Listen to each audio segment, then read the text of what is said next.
दिखाई दिया है। जो राधा माधव का मंदिर है कानपुर में, उसको भगवान महालक्ष्मी नारायण के रूप में आप पूजन कर सकते हैं। भगवान श्री कृष्ण राधा के रूप में पूजा कर सकते हैं। भगवान श्री कृष्ण और राधा का अर्थ है, भगवान श्री कृष्ण का अर्थ है योगेश्वर, जिनसे बड़ा कोई योगी इस संसार में हुआ नहीं, द्वापर में महायोगी। तो कृष्ण का नाम आए तो आप बात कर रहे हैं ध्यान और साधना की, और जब राधा की बात आए तो इसका मतलब है कि आप बात कर रहे हैं ज्ञान की। राधा मतलब ऊर्ध्वगामी नाड़ी, सुषुम्ना नाड़ी जो आपकी ऊर्ध्वगामी है और जो नीचे की ओर बहे, उल्टा कर दो राधा का तो उसे धारा कहते हैं। जो संसार में रहता है, संसार में जी रहा है, अपने को शरीर मानकर केवल जीता है, जानवरों की तरह वो धारा में जीता है। और जो अपने को जीवन मान के जीता है, आत्मस्वरूप, वो राधा में जीता है। तो राधा में जीने वाला वो कृष्ण की तरह बन सकता है। इसलिए भगवान श्री कृष्ण और राधा की मूर्ति, आपको हमेशा ये बात ध्यान रहे, साथ साथ है, ताकि भूले नहीं। राधा का और श्री कृष्ण की मूर्ति का इतना ही सांकेतिक अर्थ है। इस बात को हमेशा ध्यान रखो, रास लीला के लिए नहीं है, केवल नाच नचैया था थैया के लिए नहीं है कि उनने मटकी फोड़ दी, गोपिकन के कपड़ा उठाए ले गए तालाब से, इसके लिए नहीं है। ये कुकर्म करने के लिए, बच्चों को संदेश देने के लिए बिल्कुल नहीं है। ये ध्यान साधना के लिए पवित्रतम रूप है भगवान श्री कृष्ण का और राधा रानी का जो स्वरूप है, ये आपके ध्यान साधना के लिए, साधकों के लिए स्वरूप है। अब साधक साधना करेंगे राधा श्री कृष्ण को समझ करके, और नाच नचैया वाले ताता थैया करेंगे श्री राधा रानी कृष्ण को समझ के। दो अलग अलग धाराएं हैं, तो जिसको जो अच्छा लगेगा वो करेगा। तो दरबार के साधकों के लिए जो भगवान श्री कृष्ण का राधा का रूप है, वो योग साधना से संबंधित है। और वो जो ज्ञान रूपी नाड़ी सुषुम्ना है राधा, उसके लिए है, भूलें नहीं हम। इसलिए भगवान श्री कृष्ण और राधा को एक साथ मूर्ति बना के चित्रित किया गया। दो कैरेक्टर इस संसार में हैं जिन्हें सबसे ज़्यादा दबाया गया इस संसार में। पता है कौन से दो लोग हैं? एक तो अपने छलिया भगवान श्री कृष्ण, दबे नहीं फिर भी घुसे हुए हैं घर घर में, लगाए जोर अभी भी भगवान श्री कृष्ण तो घुसे हुए हैं। सभी लोग पूजना करते हैं, आराध्य हैं हम सबके, योगेश्वर हैं। लेकिन दबाने का प्रयास किया गया, बदनाम करने का प्रयास किया गया, जिसे हम लोग कतई स्वीकार नहीं करते। केवल नाच नचैया था थैया, ढोल मंजीरा नहीं। अंदर के ढोल बाजें, अंदर के मंजीरे बाजें, अंदर के दीपक जलें, अंदर की बांसुरी बजे, अंदर मृदंग बाजे, अंदर शंख बाजे, उसके लिए श्री कृष्ण है, उसके लिए राधा है, बाहर के लिए नहीं है। अंदर बजता है। जब आप साधना में चलते हैं, ये सब समझते हैं कैसे बजते हैं। यहाँ दरबार के बच्चे तमाम बैठे हैं, कैसे बजते हैं अंदर, ये सब उपलब्ध है। जब आप यात्रा शुरू करते हो साधना की, जब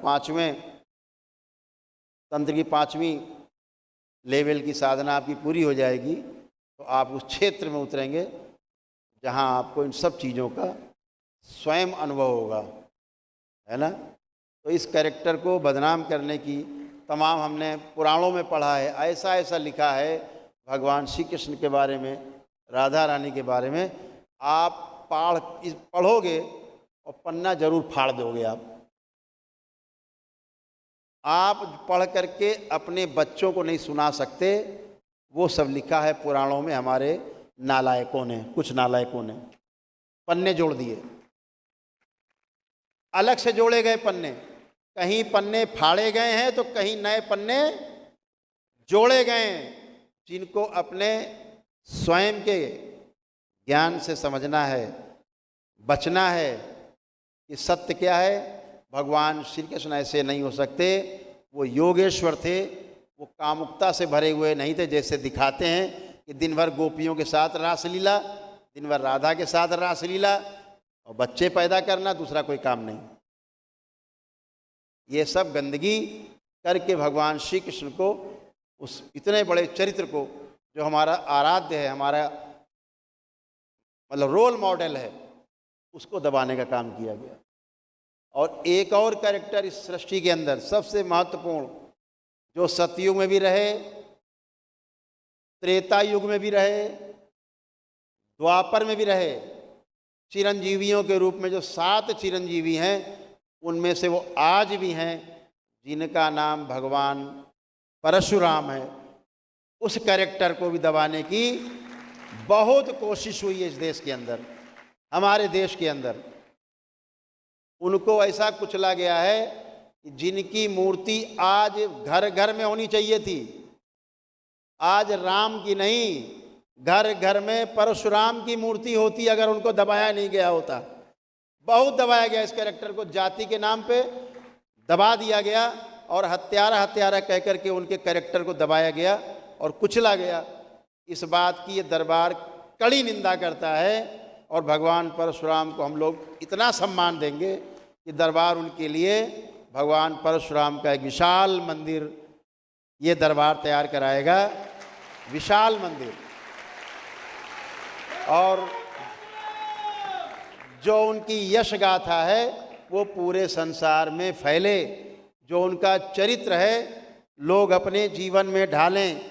1 मैन आर्मी जिनको भगवान परशुराम कहा जाता है, राम के समय में भी रहे, कृष्ण के समय में भी रहे, विष्णु के समय भी रहे, शिव के समय में भी रहे, भोलेनाथ के समय में भी रहे, कृष्ण के समय में भी रहे और अभी भी हैं।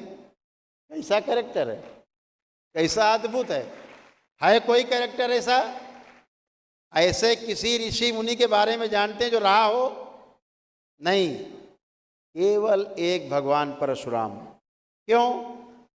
कि भगवान शिव के एकमात्र इकलौते शिष्य हैं, उनका नाम है भगवान श्री परशुराम। दूसरा पैदा हुआ नहीं और भविष्य पैदा होगा भी नहीं। बाकी सब भगवान शिव के, भोलेनाथ के भक्त हैं, कोई शिष्य नहीं है। शिष्य नहीं, लोग आते हैं, गुरुजी हम भोलेनाथ को अपना गुरु बना लिया था और हम उनके शिष्य बन गए। हमने कहा तुम अपना इलाज कराओ पहले दिमाग का, तुम भक्त हो सकते हो शिव के, शिष्य नहीं हो सकते। शिष्य होने के लिए परशुराम बनना पड़ेगा, तो तुम बन नहीं सकते। इसलिए इकलौते शिष्य हैं भगवान परशुराम, जो राम के समय भी थे, ठीक,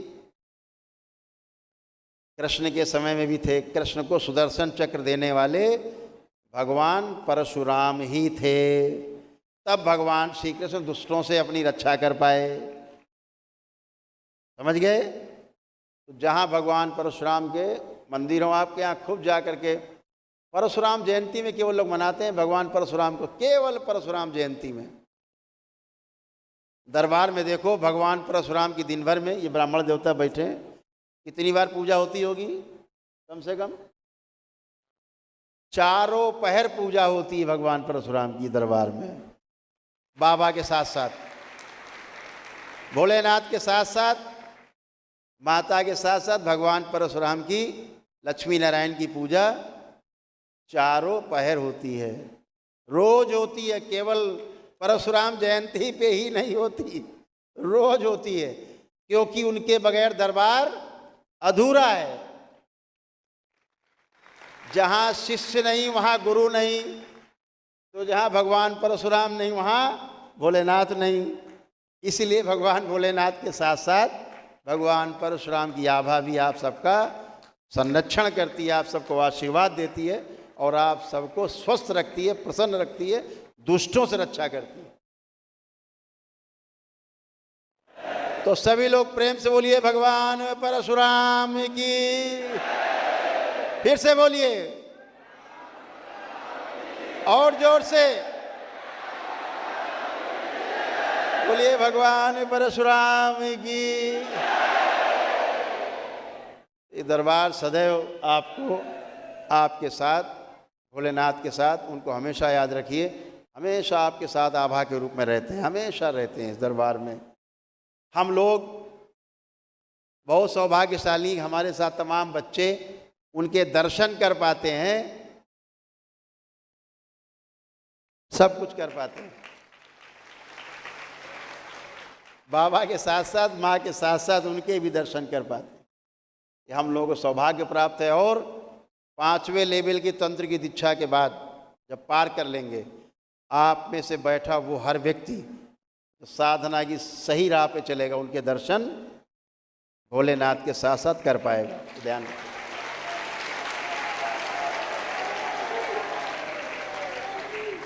इस दरबार के देखे, भगवान परशुराम ने एक भी हत्या नहीं की अपने जीवन काल में। कोई ऋषि चींटी नहीं मार सकता, एक चींटी नहीं मार सकता, चींटी। और जो सबसे बड़े ऋषि हों, 1 मैन आर्मी, जिनके बराबर कोई ऋषि ना हुआ हो, तपस्वी ना हुआ हो, मुनि ना हुआ हो, वो हत्या कैसे कर सकते हैं? कैसे पागलपन की बात। आप सबने स्मृतियों का जहर झेला है। आप में से बहुत लोग जानते हैं स्मृतियाँ बहुत कुछ करा सकती हैं बड़े अच्छे अच्छे व्यक्ति से। उन्हीं स्मृतियों का शिकार भगवान परशुराम भी हुए। उन्होंने कुछ भी न हत्या की, न किसी को नुकसान पहुंचाया अपनी ज़िंदगी में। उन्होंने केवल कल्याण किया। कल्याण के अलावा अपने जीवन काल में आज भी कल्याण के अलावा न कुछ किया, न कल्याण के अलावा कुछ भी वो करते हैं। इसलिए हमेशा नमन, उनको हमेशा श्रद्धा से सबको नमन करना है। उन्हें जातिवादी व्यवस्था में नहीं बांधना है, हमेशा उनको भगवान शिव की तरह ही उनके शिष्य के रूप में पूजना है। इस बात को ध्यान रखें। तो सभी लोग प्रेम से बोलिए सद्गुरुदेव भगवान की।